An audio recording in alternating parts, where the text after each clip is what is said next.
of the key things we did at the Cape Coast Summit, if you can turn your eyes around and see on the screen, is that one of the key things we now do is a far departure from what we did in the past. As you can see, this was the preparation for the match between Hearts of Oak and Ashanti Gold. Now, this is now what we do. It doesn't necessarily mean that we've abandoned the situation where they will show their jerseys, but this is the preparation we do. So before the teams come to what you call the pre-match meeting, but the real word of it is the match coordination meetings. So before they come to the match coordination meetings, they have these pictorial evidences of what they are supposed to bring to the match coordination meetings. You can see what we call the team sheets. Previously, these were handwritten. Previously, you would have a situation where player Olise will wear number 5 today. Then tomorrow, this same player Olise will be wearing number 11. What that does to you, the media, is that it doesn't help you to identify and know the player. Not only the media, but also to the public. If there's a player who is recognized by a jersey, at least for the entire season, you know that when you see number 11 of Kumasi Asante Kotoko, you know that he is this player or that player. And as such, all the players who are registered to play in the match are eligible to play. Let me state it again, are eligible to play. But now, from the new software that we are using,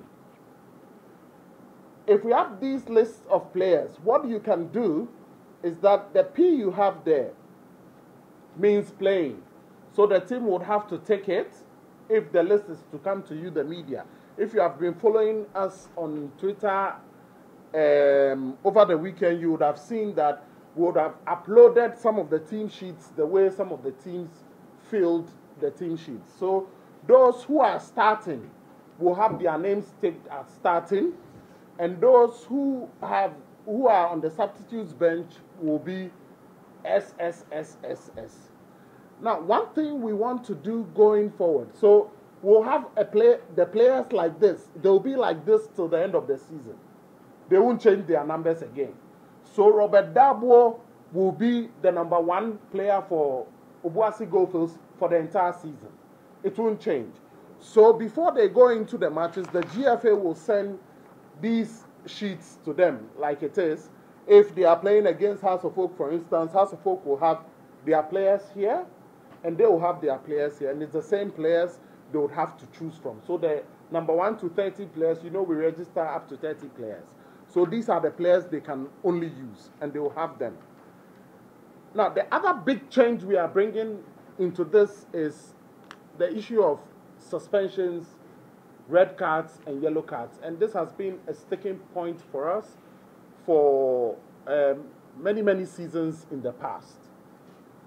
What we are doing this time is that, you know, our rule states that all the suspensions you accumulate from all the competitions.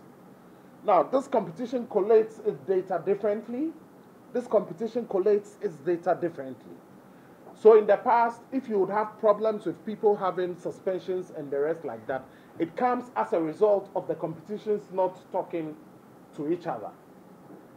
But the new system we've had ensures that all the competitions are talking to each other. Since all the competitions are talking to each other, the cards are talking to each other.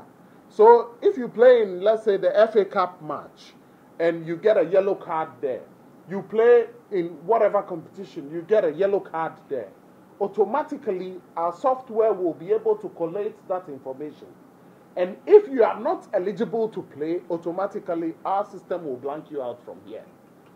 So if you are Darboe number 1, and you are not eligible, one, you'll be told that you are not eligible from day one. So you will not go and field a player, then it will become a sticking point and all of those things. And let me also emphasize that in a similar way that we've done this thing, now our referees' match reports are done in the same way. So last night, for instance, immediately after the matches have been played, within 2 hours, we had received all of our match reports. The reason being that in the past, you would have the referee take his report home, he'll fill it, finish. By the time it gets here, it's maybe 2 or 3 days later. But this time, immediately after the game, like it is done in FIFA and CAF competitions, right at the venue, you fill your forms and you send it to the federation by email.